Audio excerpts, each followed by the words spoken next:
Hello guys, I hope you're well and welcome to the video. So today I want to talk to you about motivation. I want to talk to you about why you can't rely on motivation and why you shouldn't, and why you should look towards something else to ensure that you can maintain your results long term.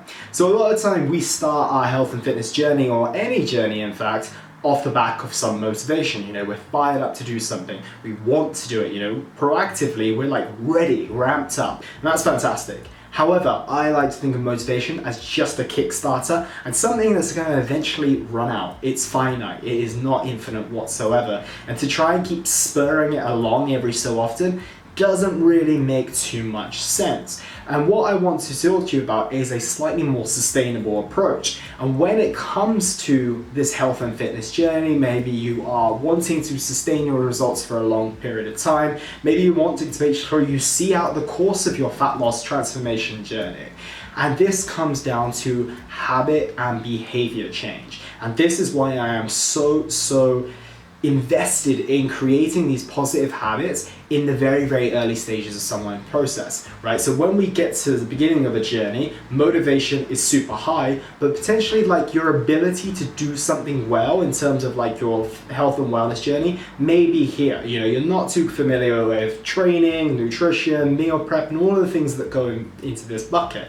However, what we want is, as the motivation goes down, we want to make sure your habits and your ability goes up, so that what happens is that this ability level essentially compensates for the lower motivation. Because when you have a good structure in place, you have good habits in place, it doesn't require you to rely on motivation. You don't actually have to be motivated to go to the gym, because you know what? When you have that scheduled 7 a.m. slot to go to the gym, you know how to execute your program, you're kind of in that groove of just doing it. So what we want to focus on in these early stages is developing a good routine, good habits and behaviors that are conducive to you maintaining this long term, so that we don't have to rely on motivation. So what does this look like? So I created a video a little while back about how to structure your week. So that's the first place to start, making sure that all these things on your transformation journey have a space. When are you going to meal prep? When are you going to train? When are you going to do your steps? And putting these in the best slots possible so that they don't get moved and they are treated like the non-negotiables that they should be. Second, on top of that, is consistency. And the best thing to do here is capitalize on the early stages of motivation, because you're going to want to go to the gym, you're going to want to eat well, and what's going to happen is we can maintain and sustain this motivation for a little while longer, because you're going to be seeing results. You need a little bit of time to build habits, whether people say it's 21 days, 56, whatever the latest research is on how long it takes to form habits. But the longer you do a habit for, and the more results and return you see from it, the longer it's going to be sustained. And that is what I would love you guys to focus on in the early stages of your journey. Capitalize on that early stage of momentum. Get consistent with your structure, with your day-to-day habits that serve you well. Begin to see the results.